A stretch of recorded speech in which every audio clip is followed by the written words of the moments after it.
Olá pessoal, está aqui no ar mais um episódio do Papo de Commodities, uma parceria da Archer Education com o Jornal da Hora. A Archer Education é uma empresa com foco na formação e atualização de profissionais do agronegócio por meio de cursos, workshops, conteúdos especializados na área de risco, mercado futuro, derivativos e finanças aplicadas às commodities agrícolas, contratos e uma infinidade de cursos.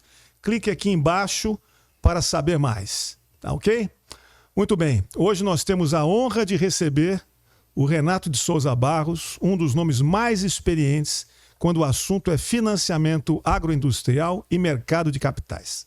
O Renato é formado em administração pela FAAP, com especialização em administração agroindustrial na Exalc e acumula uma vasta experiência em originação, estruturação e execução de operações financeiras com foco no mercado de capitais, soft commodities, derivativos, barter, instrumentos como CPR, CDCA, CDA, WA, ICRA e FIAGRO. Ele vai falar sobre tudo isso aqui hoje, tá?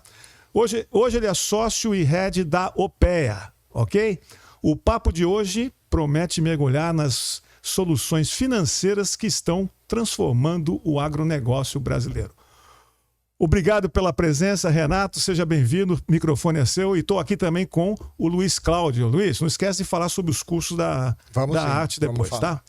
Seja bem-vindo. Imagina, é um prazer estar aqui. Obrigado, Arnaldo. Obrigado, Luiz Cláudio, pelo convite. Fico muito feliz aí para poder contribuir um pouco aí com mais informações aí de financiamento para o agro. Fala da OPEA um pouco. O que é a OPEA? Bom, a OPEA, a gente é uma plataforma que presta serviço de securitização. Hoje a gente é líder no mercado, tanto em emissões de CRAs e CRIs. A gente tem aí basicamente 50% do mercado de CRA e CRI. Temos uma gestora também, onde a gente tem aí vários FDICs e FIAGROS sendo uma parte maior no agronegócio. Temos também, dentro da plataforma de serviço de securitização, a gente tem uma SCD para agregar serviços no processo de securitização como banco liquidante, conta escrow. E temos dois servicers, um servicer focado no agronegócio e um servicer focado no imobiliário, que são empresas que fazem todo o processo de cobrança nos CRAs e FIAGROS, FDICs que a gente faz dentro de casa. E temos também uma tokenizadora, olhando o mercado aí de tokenização também. Qual é o perfil do teu cliente? São grandes cooperativas? São grandes produtores? Como é que o cara chega na OPEA? Bom, a gente tem, aqui na OPEA, a gente atua muito como... A gente tem vários perfis de clientes na OPEA, né? A OPEA a gente atua muito como as a service. Então, a maioria dos nossos clientes são bancos, gestoras, que contratam a gente para prestar o serviço de securitização. A gente também tem alguns clientes no agro, como tanto indústria de insumos, aí em geral, né? Dentro da cadeia do agro, qualquer empresa dentro da cadeia pode acessar a gente para fazer tanto operações de CRAs e FIAGROS, FDICs ou FDICs. Inclusive produtores, Renato. Inclusive produtores. A gente fez aí vários CRAs, tem feito de produtor direto, produtor que não tinha acesso de mercado de capitais antes, e agora, via CRA, o produtor começa a ter acesso.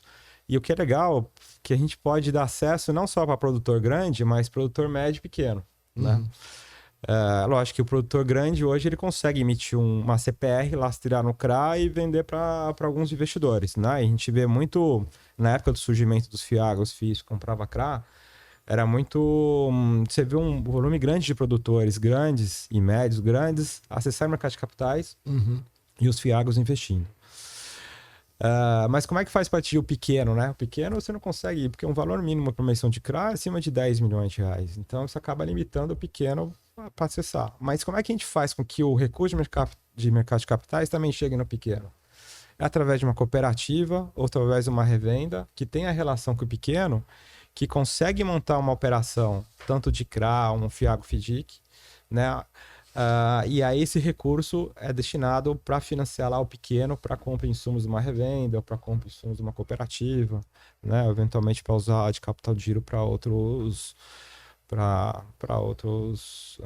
necessidades que o produtor tem. Renato, para o pessoal que está nos assistindo, qual é a diferença do CRA e do CRI? O que eles significam? Bom, o CRA é o certificado de recebível do agronegócio. Então, quem emite são empresas dentro da cadeia do agronegócio, né? Então, e no agro você tem, né? E eu acho que é sempre, muitas vezes, principalmente o investidor, acha que agronegócio é uma coisa só, né?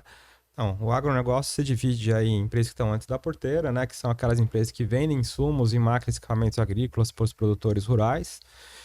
Quem está dentro da porteira são os próprios produtores rurais. E quem está depois da porteira são basicamente as agroindústrias que compram produtos dos produtores rurais. Então, qualquer empresa que está dentro da cadeia do agronegócio são aptas a emitir CRA, a participar de via CRA. Aí, falando um pouco do CRI, o CRI é o certificado de recebível imobiliário, né? Então, é focado para financiar aí, empresas que estão ligadas ao segmento imobiliário. Então, sei lá, empresas de loteamento, shopping, entre outros. Entendi. É construção de prédio, enfim, de edifícios, etc. Né? Então, essa é a diferença dos dois, né? Sim. Legal. Ô, Renato, e uma dúvida que sempre me perguntam é o que é o mercado de capitais, né? E onde que o agro se beneficia do mercado de capitais? Porque o advento o mercado de capitais é antigo, mas o agro dentro do mercado de capitais, ele veio crescendo e você fez parte dessa, acabou de me falar, né, da emissão aqui da EISA, né, que foi em 2013, uma emissão de CRA pioneira pra caramba, né, o Santana, né, foram na bolsa, enfim. Que interessante. Eu tava lá, quer dizer, foi 2013, Arnaldo, quer dizer, tudo bem, mas teve mas depois demorou um tempo e, na verdade, pegou mesmo o mercado de capitais naquele momento de pós-pandemia. Logo depois, não, ainda na pandemia, onde a gente teve taxa de juros de 2% durante mais ou menos um ano, maio de 2020 para maio de 2021, essa taxa de juros muito baixa fez com que os poupadores, os investidores olhassem e falassem, eu não quero investir numa Selic, num tesouro direto que me paga 2%, prefiro investir na economia real, né? Por isso que os juros é importante nessa conta toda. Mas, então, o mercado de capitais, embora seja novo, aonde que ele traz, onde que ele beneficia o agro, Renato? Bom, primeiro, o que é o mercado de capitais? O mercado de capitais basicamente são investidores, né, pessoas físicas, investidores institucionais de fundos que querem investir em títulos de renda fixa ou equity em ações, né? Então, pode ser tanto via CRA, CRI, debenture, ações, notas comerciais, notas, né? Então, mercado de capitais são recursos de poupadores, investidores que querem investir de forma direta e não são... basicamente é o que faz aí o mercado de capitais. Quer dizer, não tem o banco intermediando esse negócio. Ele pode até ser uma intermediação, mas ele vendendo na plataforma para os investidores dele. Isso, entendeu? quer dizer, então, mas por exemplo, no caso do mercado bancário, se eu sou um poupador, vou comprar um CDB, é mercado bancário porque é um título de emissão bancária. Isso. No mercado de capitais são outros títulos, como você falou, né? Debenture, CRA, CRI, etc. E fundos, né? Fundo é mercado de capitais. Mas como é que eu vejo, né, a evolução do mercado de capitais no agronegócio? Eu acho que começa desde o início lá da CPR. Né, boa, a CPR fez 30 anos ano passado, né? Eu acho que aí foi o fundamental para iniciar aí o crescimento e desenvolvimento desse mercado. Então você teve a CPR física, depois em 2001 você teve a CPR financeira, né? Aí depois 2004 os títulos do agronegócio, que é aí que surgiu aí o CRA, né? O CRA, o CDCA, a LCA. E depois disso, e tanto é que em 2013, né, foi as primeiras emissões de CRA do mercado. Então teve o primeiro CRA lá que foi feito com a Syngenta e a Bunge, que foi uma oferta pública, né?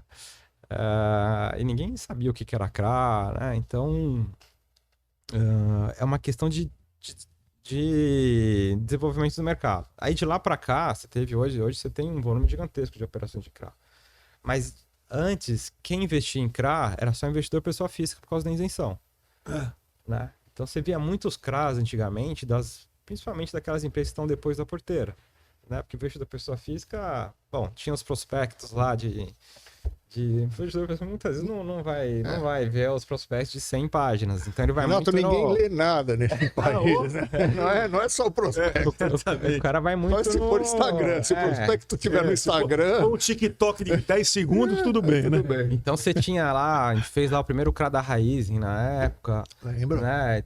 Tinha o CRA de várias empresas, de grandes empresas que estão depois da porteira, que começou a fazer várias emissões. Eu acho que tinha operações de produtor, a gente fez lá em 2013 também foi um fornecedor, fizemos um CRA com fornecedor de cana, que na época foi a ACP, um grande fornecedor de cana. E as usinas também comentaram nesse mercado de CRA. Quer dizer, só um parênteses, Renato, desculpa interromper, mas o Renato fez parte dessa história, né, Arnaldo?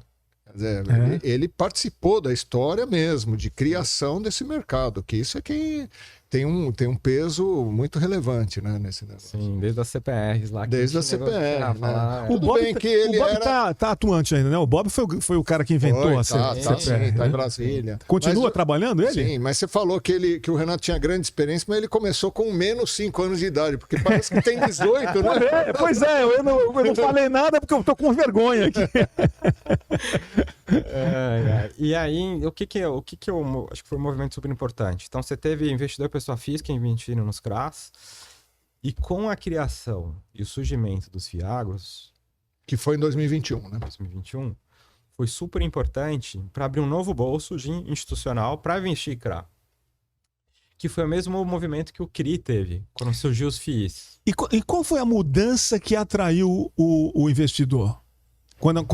Em 2021? Qual foi essa mudança que trouxe mais gente interessada? Porque com o surgimento dos FIAGROS, você aplicando um pouco do FII, você tem a figura de um gestor, e o gestor ele consegue analisar, vou comprar um CRA aqui de um produtor rural com garantia real, porque eu sei gerenciar esse risco. Mas no fundo, ele vai colocar não só CRA de um produtor rural, mas coloca um CRA de uma revenda que fatura 200, 300 milhões, entendeu? Ele consegue cobrar uma taxa até maior, até para repassar esse ganho para o investidor pessoa física que está investindo na cota, e ele consegue diversificar a carteira. E nessa diversificação pulveriza o risco. Pulveriza o risco. E consegue passar uma rentabilidade para o investidor pessoa física, que além de ser isento de IR também, né, você tem liquidez no mercado secundário. Então, o investidor que investiu num FIAGRO FII, se ele quiser sair amanhã, provavelmente ele consegue. Né? Então, eu tenho um caso engraçado, desculpe, mas só para dar um exemplo para quem está nos assistindo. Uma vez eu comprei um CRA de uma empresa do agronegócio. E, cara, eu sei que acho que 3 meses depois, aquele valor que eu comprei subiu 10%. Eu vendi. Quer dizer, eu não sei se a procura foi muito grande em cima da empresa, mas eu falei, mas por que... Mas eu não quis saber por quê e liquidei, mas foi um negócio extraordinário. Isso é comum, porque ela tinha um mercado secundário. Sim. Eu acho que o que aconteceu com essa empresa, ela emitiu muito menos do que a demanda que o mercado queria. Sim, e depois passou um certo tempo, pum. É que, na verdade, você é trader, né? Então você não guarda essas coisas. Não guardei, não. 10% em 3 meses. Eu falei, tchau. Né? Eu não sei nem para onde que ela foi depois, não quis saber, não olhei para trás. Mas isso é comum? É raro, né? Não, é raro. Depois no off eu falo que a empresa foi, senão você. Então, assim, a questão do FIAGRO foi super importante para que empresas menores e produtores rurais, pessoa física, também conseguissem acessar esse bolso do mercado de capitais. Porque antes é muito difícil. O produtor rural lá no Mato Grosso vai vender um CRA para pessoa física. O cara, né, fica receoso. Mas se um fundo, um FIAGRO, tem um gestor que conhece o setor e consegue avaliar risco e diversificar, né, aí o investidor pessoa física tem demanda. Tanto é que hoje você tem 40 bi em FIAGROS. Dentro desse FIAGRO você tem lá o FIAGRO FII, que investe em CRA, o FIAGRO que investe em CRA em fazenda também, imóvel rural. Tem o FIAGRO FIDIC, que compra a carteira de recebíveis, de CPRs, duplicatas, e o FIAGRO FIP, que investe em participação de empresas do agronegócio. Mas o FIAGRO foi fundamental para esse desenvolvimento. E você tem diferentes níveis de risco dentro desses FIAGROs? Tem. Que eu, como investidor, posso olhar e ver, esse me interessa, esse não interessa. Isso é você tem um rating? Isso é importante. Dentro do mercado de capitais... essa é a diferença do mercado bancário para o mercado de capitais. Uma diferença relevante, que o mercado de capitais tudo é público. Então você consegue entrar dentro de qualquer Fiagro e ver qual que é a participação que ele tem na usina de álcool, qual que é a participação, e todos os nomes de todo mundo. Dentro do mercado bancário, quando você compra o CDB, é o banco que vai fazer essa alocação, tanto faz, né? E o risco de crédito é banco. É banco. Mas enfim. Mas esse é um bom ponto, porque assim, o ano passado foi um ano desafiador por agronegócio, entre parênteses, grãos, soja, né? Já vem aí, né? E isso acabou afetando alguns produtores, né? Você vê alguns casos de produtor entrando em RJ e algumas revendas também sofrendo, algumas revendas entrando em RJ, até o caso do AgroGalaxy aí que foi... E isso acabou afetando alguns fiagros, em função de algumas inadimplências. Mas a gente não consegue, não pode generalizar. Não. Tem fiagro que não teve nenhuma inadimplência, muito focado até em investimento em setor mais crocoleiro, né? Que mesmo assim... O investidor, né? O investidor acha que é tudo igual. Acaba vendendo posição, até são cotas 6 anos abaixo de mercado. Tem até oportunidade aí para entrar. Né? Mas tem que analisar. Cada fiagro você tem aí uma política, né?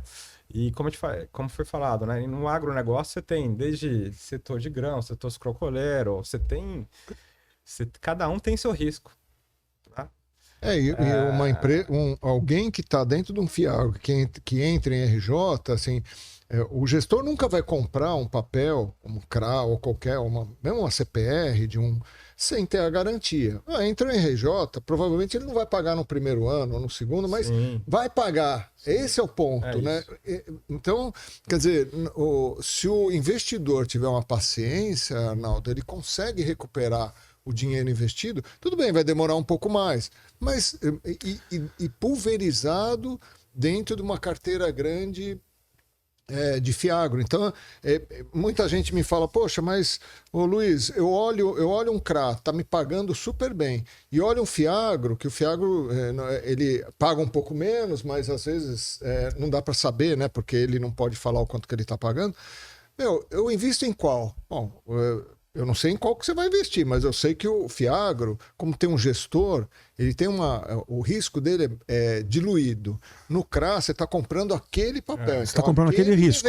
Aquele risco. Então você tem que entender daquele risco. Tá, me fala uma coisa. Você falou um negócio aí que, só para o pessoal que nos assiste entender. Você falou que o CRA eu sei quanto que eu tenho de remuneração.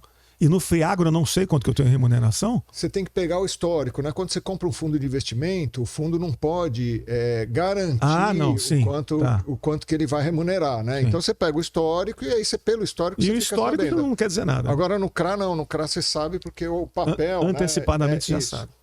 Escuta, né, Renato? Com um juro de 14,5 ao ano, como é que ficam o CRA e tudo mais? Excelente pergunta, é uma das que eu tinha aqui. Tá vendo? Do lado do quê? Na visão de quem? Do tomador ou do investidor? Boa, isso é importante, né? Quer dizer, na visão do tomador. Do tomador. Do devedor. Né? Exatamente, do devedor. 14,5, realmente, não dá para ficar... Que negócio fica em pé com 14,5? Quer dizer, nada, né? Mas... Nada, né? Com 14,5% a economia real morre, né? Exatamente. Isso é uma boa pergunta. Estava reclamando o Reinaldo antes da gente entrar aqui.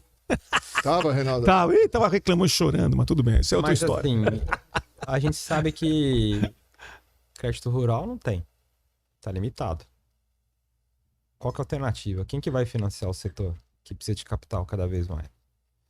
É o crédito privado. É o crédito privado, mercado de capitais. Mas assim, já que crédito rural está limitado e o produtor, o cara precisa comprar soja, precisa comprar fertilizante defensivo, o cara precisa plantar. E sim, realmente, esse custo alto assim acaba afetando o produtor, mas o cara não vai deixar de plantar. Lógico que ele vai impactar na margem dele. Né? E um negócio interessante que quem financia... Bom, as cooperativas têm acesso a crédito rural e conseguem repassar ao produtor. Tem uma condição melhor. Mas e o distribuidor? Hoje, muito produtor compra o distribuidor. E o distribuidor, quem que financia o distribuidor aqui? Muitas vezes são as indústrias de insumo que dá crédito. E é barter, né? Basicamente, né? Então, mas o dinheiro vem da indústria de insumo. Vem do insumo, a revenda não tem balanço. Então, assim... E aí a gente fez muito, né? E vem fazendo muitas operações para as revendas. Via operações de securitização. Via as CRAs pulverizadas e Fiagros FIDICs. onde ele faz a cessão da carteira, você sai um pouco do risco corporativo da revenda e aumenta no risco da carteira do produtor pagar na conta do CRA, do fundo, né? E faz essa gestão de pulverização de risco com cotas subordinadas. Quer dizer, a revenda, ela tem um monte de produtor, ela entrega o insumo, pega um título de crédito que geralmente é uma CPR, uma nota CPR, comercial. Uma duplicata, uma CPR de barter. Uma CPR de barter. Aí o que ele faz? Ele pega isso, faz a cessão, que você falou, para uma securitizadora, para a Alpeia. Aí a Alpeia, ela emite um título de crédito que chama CRA, que tem liquidez, e isso é colocado no mercado de capitais para o investidor aqui na ponta comprar, né? É isso. Basicamente, nesses casos, a gente acaba imitando um CRA sênior e um CRA subordinado, que eu poderia fazer através de um FIAGRO FDIC, que eu posso emitir cota sênior e cota subordinada. A cota sênior é a cota que você recebe primeiro, né? E a subordinada é que recebe depois se houver uma inadimplência, né? Então, assim, se tiver inadimplência na carteira, que é normal no agro, às vezes, e é normal até atraso de 90 dias, porque o produtor muitas vezes quer segurar, ao invés de pagar o duplicata lá para revenda, quer segurar achando que o preço vai subir. Então, a gente sempre já considera um prazo de 90 dias comum em atraso no pagamento das carteiras no agro. Então, você tendo uma cota subordinada, assumindo aqui as primeiras perdas, para que atinge, né, o investidor pessoa física na sênior, é difícil. É mais difícil. Você vê, lá na Alpea, a gente, como eu comentei, a gente tem um servicer que faz toda a parte de cobrança no agro e fechamos o ano passado com 3 bi de cobrança em todas as carteiras dos FDICs, FIAGROS, FDICs e CRAs que a gente tem lá sob gestão. Realmente, a nossa inadimplência foi 5%. Comparando com os anos anteriores, foi 1, e 3 anos atrás de abaixo de 1. Mas se eu considerar tudo que foi renegociado para pagar nessa safra agora, cai para 3,4%. Então, mesmo quando eu coloco uma mistura pulverizada, né, com FDIC ou CRA, onde eu considero uma cota subordinada assumindo essas primeiras perdas, e normalmente essa cota varia de 15%, 20%, você acaba protegendo o investidor e acaba sendo uma ferramenta para que a gente consiga levar dinheiro do mercado de capitais para financiar esse setor cada vez mais demandante, entendeu? E por que eu vou comprar uma cota subordinada e não uma cota sênior? Não, normalmente quem investe na cota subordinada é a própria cedente, a própria revenda, que ela já está acostumada a dar crédito. Ah, tá. Entendeu? Ela assume as primeiras perdas. Mas tem investidor de cota subordinada? Tem. No mercado tem, é limitada, mas o cara vai querer cobrar, você tem mais 30. Entendi. Ele tá jogando risco esse risco. Mas tem. Né? Agora, 5% não é alto, não? Não, realmente, é alto, totalmente atípico comparando com os anos Isso foi por causa de grãos? Foi por causa de grãos. Considerando grãos, porque a gente teve lá... E esse pessoal teve chance de vender soja a 160. Coisa inacreditável, né? Esse foi basicamente por causa de grãos, quebra de safra, né? Quebra de safra, preço baixo, isso acabou afetando, né, o setor de grãos, né, com o aumento de RJs e alguns problemas e algumas revendas. Quando a gente estava vindo, né, nós viemos de São Paulo, estamos em Santos, né? E a gente veio falando sobre isso. Na verdade, é tipo aquele negócio da queda do avião, não é um fator, né? São vários fatores aleatórios. Sim. E a gente viu 2024 no agro, foi um ano desse, e estão falando que 2025 também ainda tem uma rebarba, né? Enfim. Sim. Mas de 2024 foi isso, né? Foi quebra, foi preço de grão, foi... Preço alto dos insumos. Preço alto de insumo, um monte de né, taxa de juros que aí, né, permeia tudo. Mas assim, acho que o mercado de capitais está aí até para tentar resolver alguns problemas, né? Do que acaba com o setor. Então, por exemplo, o que a gente tem visto agora, muito produtor...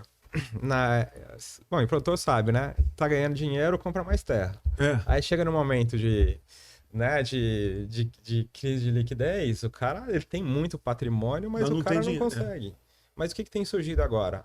A gente tem surgido alguns fiagros FIIs que o produtor faz a venda dessa fazenda para um fundo, né? A gente traz investidor e o fundo faz um arrendamento para o produtor rural. Né? Então, consegue dar... E quando o produtor vende essa terra para o fundo, é uma forma de ele ter liquidez no secundário, ele continua ainda usando a terra arrendando aquela área e ele tem a opção de ele comprar a fazenda lá na frente. Tá. Ou, eventualmente, se ele não quiser comprar, ele participa do ganho na valorização da terra lá na frente. Então, hoje, via mercado de capitais, tem Interessante isso, mecanismos hein? para ajudar o produtor que está super alavancado no curto e tem muito patrimônio, entendeu? Então, esse Não, tem um monte de estrutura interessante. Agora, Renato... Qual o tamanho desse mercado, hein? Então, acha que você vai... eu tenho aqui de CRA, o estoque de CRA, quer dizer, tudo que existe de CRA ativo, que não foi liquidado, são 155 bilhões, né? Quer dizer, em abril de 2023... Como é que eu comparo isso, Luiz? 101 bilhões. Mas como é que eu comparo? O que são 155 bilhões dentro da... do tamanho do mercado? Esse número não dá para comparar. O que dá para comparar é um estudo que eu fiz com o Renato, a gente fez junto, né? É que, deixa eu achar aqui, que o mercado de capitais hoje, em 2024, a safra 2023-24, né, Renato? Ele foi responsável por 22 bilhões de crédito no agro, né? Foi essa conta que a gente fez, sendo que LCA foi 199 bilhões e crédito rural 418 bilhões. Quer dizer, então, obviamente que crédito rural é muito maior, depois LCA livre, que não é direcionada, foram 199 bilhões, e a gente está falando de 22 bilhões de dinheiro novo para o agronegócio através do mercado de capitais. É pouco. É pouco. Quer dizer, isso tudo dá 648. Então, quer dizer, tem um... 22 em cima de 648 é 3%. Tem uma avenida, estão certos esses concordo, números, né, Renato? Sim. Tem uma avenida, e olha, o Renato está falando de um monte de CRA, um monte de investimento. Meu, nesse país tem muita coisa, né, para se fazer e muito para se avançar. E, evidentemente, quanto menor a taxa de juros, maior a disponibilidade de crédito, coisa, né? Óbvio. Você já deve ter feito esse tipo de correlação, ou estou errado? Sim, não, você está certo. Total certo. E outra coisa, viu, Renato, que eu levantei é o seguinte: eu levantei o crédito rural de investimento safra 2022-23, porque 23-24 ainda não acabou, ainda tem esse mês. Tem um mês de junho. Então, o que foi colocado em custeio pelo crédito rural, formal, governamental, foram 225 bilhões. Olha esse número. Aí eu peguei, no valor básico de produção, as principais produções brasileiras, 93% do valor básico e calculei o custo de produção. Com a área, calculei o custo de produção, eu cheguei num valor de 1 trilhão, 1 trilhão e 50. Quer dizer, então eu estou falando que a necessidade de recurso não é a necessidade de crédito, é diferente. A necessidade de recurso é 1 trilhão e 50. O governo, o crédito rural governamental, ele entra com 225 bilhões, então com 22%, 23%. Obviamente que tem recursos próprios, tem mercado de capitais, que a gente ainda não sabe o número, mas a gente ainda não consegue saber o que vai para custeio. E, então tem assim, tem tanto. Tem um déficit enorme. Enorme, né? Tem. Qual é a solução para isso, hein? A solução é via mercado de capitais mesmo. Acho que é a única solução, mas acho que é uma questão de desenvolvimento até do lado do investidor, entender um pouco como que é o agronegócio. Quais são os riscos do agronegócio? Né? Como eu falei, o agronegócio não é só único. Não é porque deu um problema na produtor de grãos, que se deu a RJ, que qualquer FIAGRO vai dar pau. Não. Né? Então ele tem que entender melhor, e o próprio gestor, em analisar setorialmente. Não, o setor escrocoleiro está indo muito bem. Né? Tem vários FIAGROs com uma concentração muito mais no setor. Está ganhando dinheiro há 5 anos. Hein? Pois é. 5 anos ganhando dinheiro. Mas eu acho que é muito mais questão do desenvolvimento do mercado. Mas se for comparar a evolução do CRI com CRA, né? E comparando com o surgimento do FIAGRO, FI com FII, você vê, de CRI você tem 200 bi. E o CRI começou muito antes. Muito né? antes. Você comparar com... Você tem 200 bi em FII. Comparando com o FIAGRO, você tem 40 bi. Nossa. Né? Então você tem um potencial. E o agro é muito maior do que o setor imobiliário. Né? Então é muito mais uma questão de evolução, conhecimento. Eu sou coordenador de GTAgro lá da Ambima também, e a gente fez ano passado uma cartilha para explicar tanto do lado do investidor, né, como é que tem que analisar um produtor rural. Então, tem o produtor rural produz na pessoa física, não tem balanço. Né? Como é que o investidor consegue analisar um produtor rural? Legal, né? Isso daí. Aí a gente preparou uma cartilha tanto para facilitar o que o investidor tem que analisar e do lado do produtor, o que ele tem que informar para o investidor para ele entender. Renato, a gente pode colocar aqui embaixo o link, né? Onde o produtor ou o investidor conseguem acessar essa cartilha. Legal, hein? Excelente a cartilha. Ele Atenção aí, Dieguinho, não esquece de colocar esse negócio. E o que a gente está querendo fazer lá na Ambima também é criar uma cartilha também para tentar... O agronegócio tem empresas que estão antes da porteira, dentro da porteira, depois da porteira. Você tem o setor sucroalcooleiro, que você tem um ciclo e um risco diferente do setor de grãos, de soja, de milho. O setor de café é outro que está indo muito bem hoje para o sinal.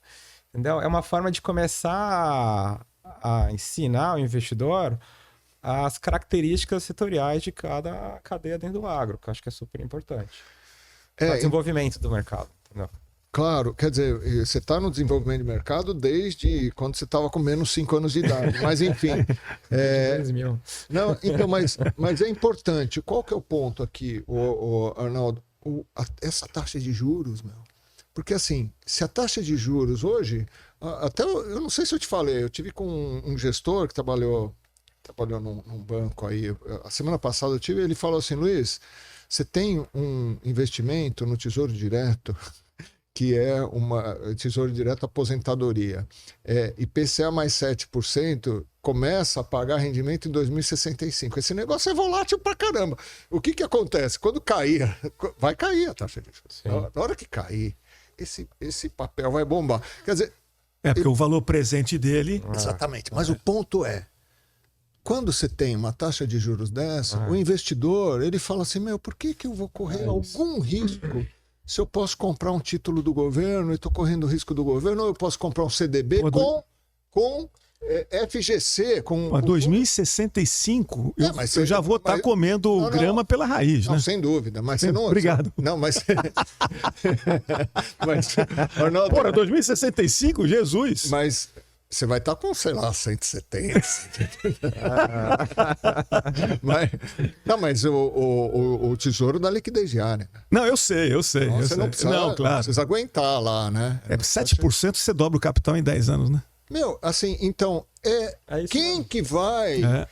Assim, não é que a gente não deve, nem acho que, né? Acho que a Ambima tem um papel importantíssimo, tem que fazer essa cartilha, porque tem que mostrar, porque uma hora essa taxa vai cair, né? A gente não sabe quando, mas vai cair.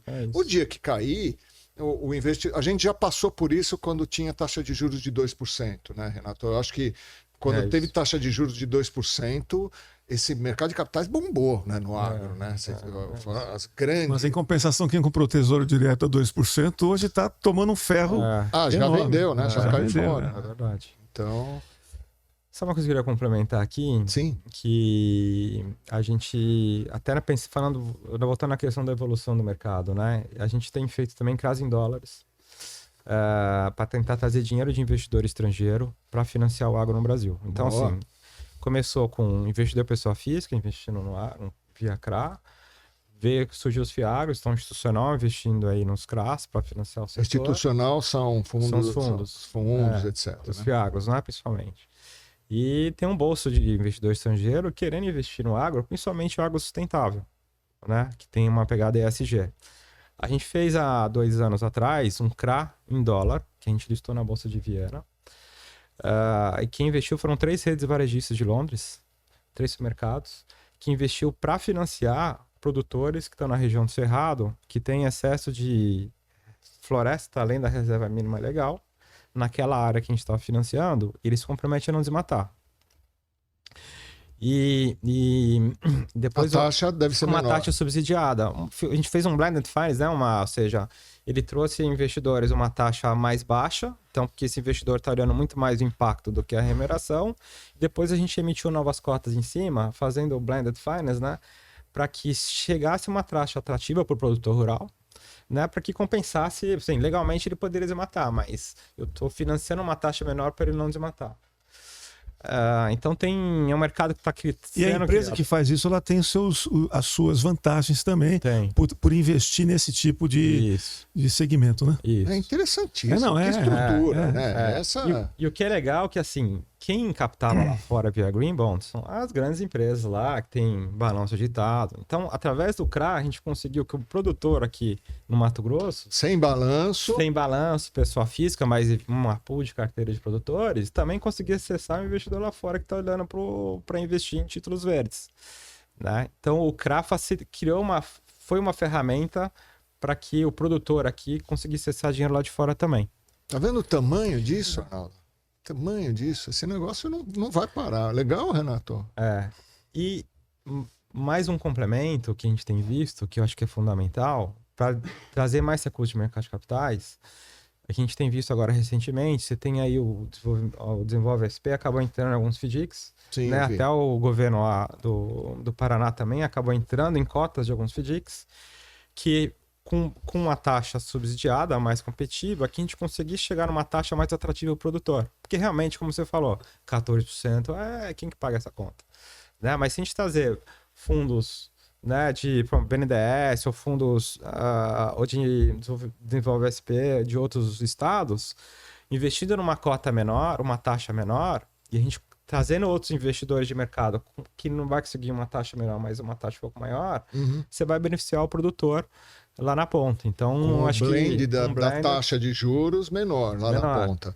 Então, acho que é fundamental também a participação, né, o BNDES, Desenvolve SP e outros com taxas mais atrativas para que chegue na ponta. A gente montou até um FDIC com o BNDES e a AGI. A AGI é uma empresa de silo e a gente sabe hoje que falta silo no Brasil.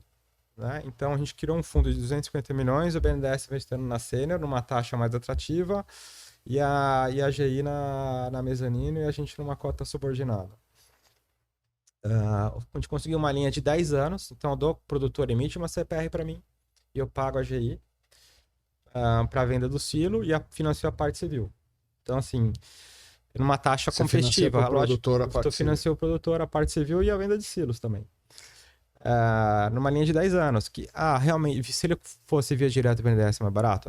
Mas isso aqui é um complemento a mais, numa taxa mais atrativa também para o produtor, né? Não vou ser menor que ele capta direto no BNDES, mas é uma alternativa adicional e é menos burocrático, né? Quer dizer, captar direto no BNDES é mais complicado. Então, assim, lá no fundo a gente montou o regulamento, quais são os critérios de elegibilidade, se o produtor está enquadrado nesse critério, ele está aprovado, emite a CPR para mim, eu pago por conta da AGI, entendeu?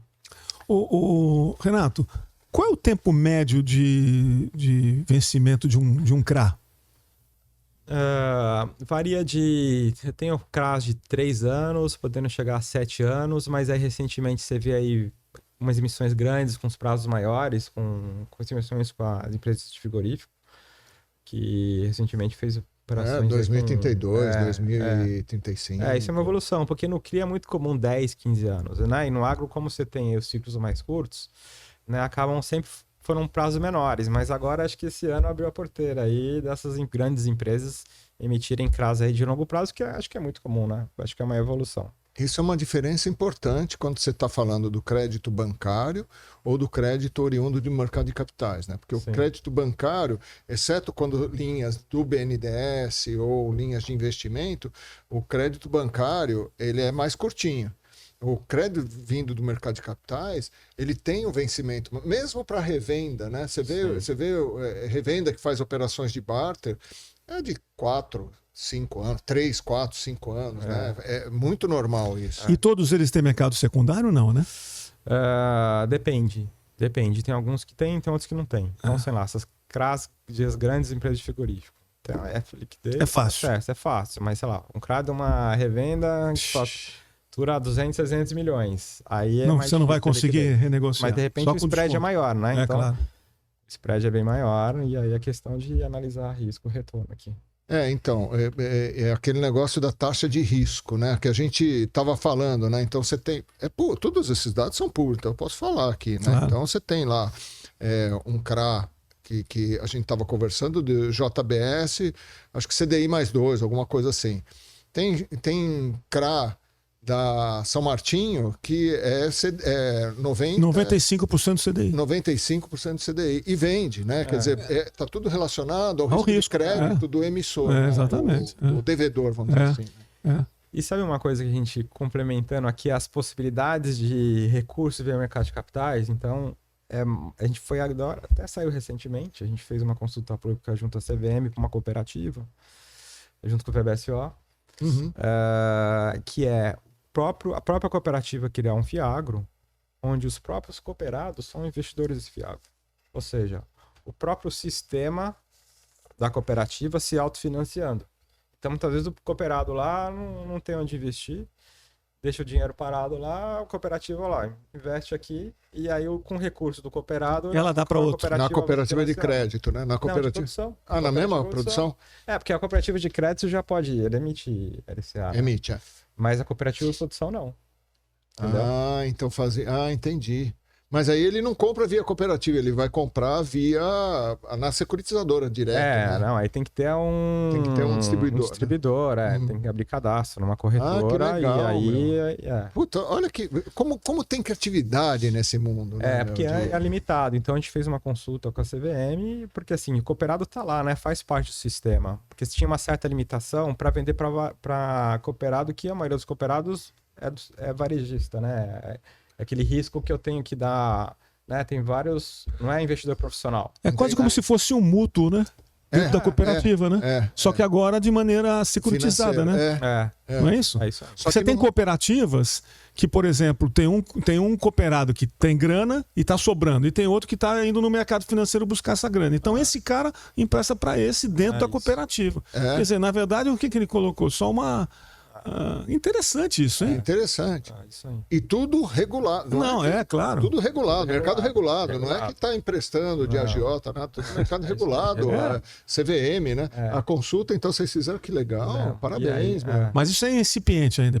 Está começando? Não, está começando agora. Mas vai abriu bombar. uma porteira para que outras cooperativas possam também. Então, que tem uma coisa mercado de capitais está na Faria Lima. Não, mas estou criando veículos aqui que o meu ecossistema aqui, meus cooperados também podem investir dentro de uma estrutura, de uma forma formalizada. Né? Renato, você não acha que a Faria Lima carece de entendimento do que é o mercado de agro? Eu acho que é uma evolução, como eu falei, né? Acho que tem muitos gestores aí que têm bastante conhecimento do setor, mas eu acho que é uma questão de educação, de evolução. E como acho que aconteceu em outros mercados também, né? No imobiliário, né? Nós temos uma porta aberta aí de financiamento. O agro tem uma peculiaridade que é o risco climático, né? Que isso sempre é um problema. Todo mundo olha e fala, risco climático. Mas tem maneira de fazer a gestão desse risco climático, ou mesmo a gestão de uma carteira que distribua esse risco de uma maneira que o risco total da carteira fique menor. Né? Então tem como fazer isso. Agora, Renato... Não só... Desculpa. E aí você tem aí o seguro agrícola, que eu acho que ajuda bem, né? Porque grande parte de imprensa que a gente vê é problemas de quebra de safra. Né? E o seguro agrícola, que aí acho que é fundamental, aí até para o desenvolvimento do mercado. Sem dúvida. Não tem dúvida nenhuma. Além das estruturas de subordinação, que aí acaba mitigando o risco também. E a gente sabe que no agro, se o produtor deu problema de safra deu uma quebra de safra naquela safra, o cara vai continuar plantando. A gente dá um prazo maior, o cara vai colher o milho e paga. De repente dá um prazo, Renato, 2, 3 o produtor, safras. Ele é dono da terra. E assim, não é que... Eu falei lá no evento que a gente foi, não é que esse negócio fala assim, não, faz o custo de produção, tá dando negativo, não planta produtor. Produtor não é que... Não tem uma... Ele é dono da terra, ele tem que produzir, ele vai produzir outra coisa, vai diminuir tecnologia, vai fazer outras coisas, diminuir custo, mas vai plantar. Né? Então, assim, um cara que sempre planta, a vida inteira, que o pai já plantava, ele paga. Se não pagar esse ano, vai pagar o ano que vem. Então isso é uma cultura do agro, né? Então eu acho que agora o importante é o seguinte, você vê, o Renato falou de vários modelos, né, criativos de estruturas reguladas de mercado de capitais, de crédito em mercado de capitais, mas a gente veio conversando também sobre isso.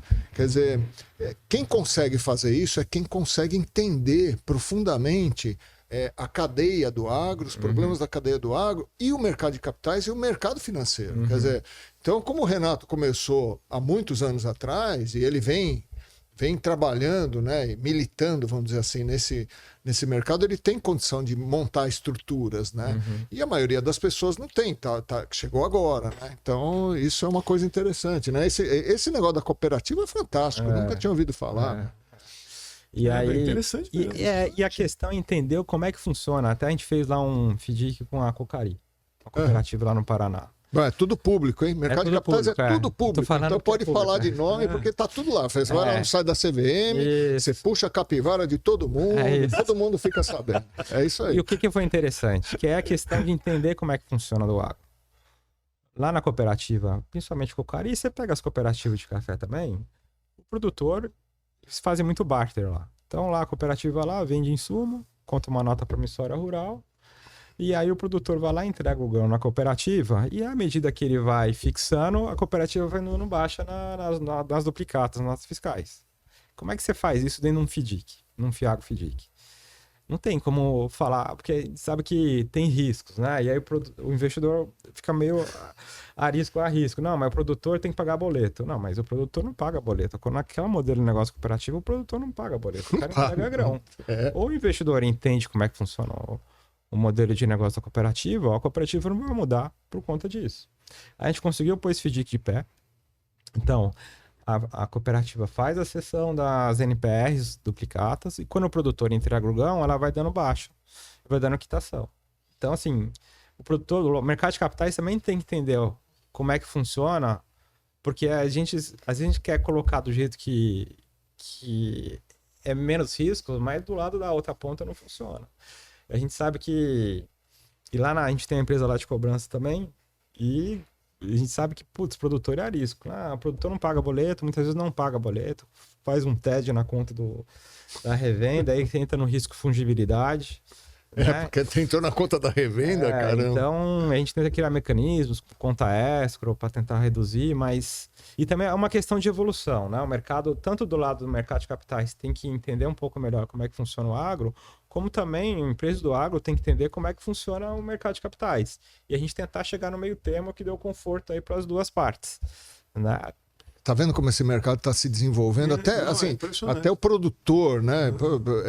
O produtor tem que entender, né? Que, assim, olha, não é uma TED, né? E não é, são vários detalhes que tem que ir devagarinho, vai colocando, mas vai virar isso. O risco de preço, no caso do barter, é da empresa de insumo, né? Claro, né? No nosso caso aqui, como nesse caso do FDIC da Cocari, o risco de preço é do produtor, porque ele me cedeu uma duplicata, uma nota. Não, peraí, mas eu sou um produtor que eu preciso comprar R$1 milhão de insumos. E aí hoje eu vejo lá a soja em Chicago e vejo que R$1 milhão equivale, 5 mil toneladas, um exemplo qualquer. Tá? Bom, aí o cara do barter, que vai me dar R$1 milhão em insumos, certo, e sabe que vai receber esse produto lá na frente, ele já faz a proteção dele em Chicago. Correto. Se o mercado cair, nenhum problema. Se o mercado subir, nenhum problema. Agora, esse cara aqui que me deu o dinheiro, ele tem um problema de chamada de margem também, né? Também. Aí é outro, mas ele risco, tem um risco de preço, né? Mas em outra coisa, eu quero dizer o seguinte, eu, produtor, que vou receber R$1 milhão em insumos, certo, equivalente a 2 mil, 5 mil toneladas, se amanhã o preço da soja cair, eu não vou te entregar 6 mil toneladas para compensar. No meu caso, eu não FDIC, não. Tá. No final, o que eu securitizei foi a duplicata, então, a nota promissória rural, ele me deve lá R$1 milhão. Dinheiro. Não em dinheiro, ele me deve em dinheiro, mas ali, como ele me deve em dinheiro, não em produto. Então, quem é que vai... De quem é que tem que fazer o hedge do preço? É o produtor, ele faz com a cooperativa. Então, o produtor entrega na cooperativa. Porque as empresas de barter também fazem isso, né? Algumas, né? A gente tem eu tenho um outro FDIC que a gente fez no agro, que a gente tem barter lá na estrutura também. Então, além da cedente poder ceder CPR financeiro e duplicata, ele pode ceder CPR física de barter. E aí eu tenho como se fosse uma put contra a cedente, porque o produtor, quando entrega o grão lá na cedente, ela é obrigada a recomprar naquele preço que eu negociei com ela. Se o produtor não entregar o grão, aí ele não é obrigado a recomprar, eu vou executar a CPR física e assim que eu conseguir os grãos, eu vendo para ela, entendeu? Então, hoje já é possível. Só que na hora que ele pegar o grão, o preço pode estar muito mais baixo e você não por isso que ele pagar. Por isso que ele comprou a put, que é um seguro de queda. É isso. Tá, desculpa. Que é o que eu, como eu tenho que descontar um preço, por causa que eu trago valor presente, então quem me dá esse preço é a trading que originou a CPR e me cedeu, entendeu? Entendi. Mas... Interessante. E um dos outros setores que acho que você vê que o setor de grãos faz muitos tipos de operação e tem feito bastante, né? Mas eu acho que um setor também que a gente tem começado a ver, que eu acho que é um setor que vai crescer muito, é financiar o fornecedor de cana. Que muitas vezes quem financia é a usina dentro do balanço deles. E pensar em montar em estruturas de FIAGs e FIDICs para que financia o fornecedor de cana através desses veículos acaba sendo um atrativo e uma vantagem para a usina de açúcar. Né? Isso é verdade. Só que com o cenário de juros atuais, você não consegue muito... Sim, o custo acaba sendo mais caro. Exatamente. Né? Mas se a usina tirar do caixa dela, também vai ter que enfiar isso em algum lugar, né, meu? Então, não tem nenhuma mágica, né? A taxa de juros alta para a economia real é uma praga. É pior do que cigarrinha no milho. É isso. Porque cigarrinha no milho, você põe lá o defensivo, resolve. A taxa de juros não resolve. E é uma coisa que, assim, você não enxerga, né? É um fantasma que fica assolando, né? Não, e mais o IOF agora, né? Essa invenção desse governo maravilhoso que nós temos aí. Ô, Renato, deixa eu te falar uma coisa. A gente tá próximo. Eu sei que aqui o assunto é mercado de capitais, mas a gente tá próximo do plano safra, né? Da construção de mais um plano safra, né? E aí tiveram algumas alterações no JAC, né? O Conselho Monetário Nacional já divulgou algumas alterações, né? Então a primeira alteração foi que subiu a exigibilidade de depósito à vista, né, que chama recursos obrigatórios, de 30% para 31,5%, e aí não é já na próxima safra, mas aí é uma média, pelo que deu para entender da resolução, até 2028, né? Então essa é a primeira. Poupança rural, acho que já é esse ano, saiu de 65% de exigibilidade para o crédito rural, 65% para 70%. E LCA também é um direcionamento de 50%, que era até o ano passado, para 60%. Isso tudo para tentar fortalecer o crédito rural. E a gente tem visto, né, que o crédito rural, o próprio depósito à vista e poupança rural, eles têm caído em valor real, né? Eu até mostrei isso num evento que eu fui semana passada, né? E isso daí serve para dar uma aumentada no crédito rural. Quer dizer, com esse cenário de esgotamento de crédito rural, o mercado de capitais, ainda só para corroborar com tudo que a gente falou, quer dizer, tem uma oportunidade para o mercado de capitais muito grande, né? Sim. Tudo bem que a taxa de juros é um entrave, mas se essa taxa de juros começar a cair, esse negócio vai explodir, né? O que você acha em relação a isso? Vai chegar um momento que essas duas fontes de recursos vão chegar no mesmo patamar?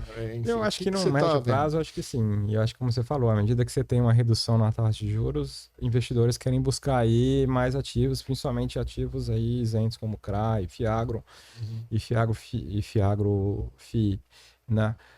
E também uma curva de aprendizado, né? Então, e a gente sabe que realmente, como teve aquele problema de grãos no ano passado e acabou atingindo alguns fiagros, o investidor pessoa física morre de medo, né? Então, a primeira coisa que eu vou sair daqui achando que vai acabar o mundo, mas não é assim, né? Então, tem uma questão de evolução e conhecimento mais do setor, e aí com a redução da taxa de juros, a tendência é que esse mercado volte a investir mais no setor. E acho que só um complemento aqui, acho que você não comentou, realmente teve até um ajuste também do Conselho Monetário Nacional para as empresas que podem emitir CRA. E é isso que eu ia perguntar. Não, mas foi bom, pode falar. Então, acho que isso é um ponto bom. Depois eu queria Falar, bom, se algum produtor quiser conhecer um pouco mais desse mercado, como que faz para entrar em contato com o Renato? Mas depois, primeiro falar da alteração do CRA.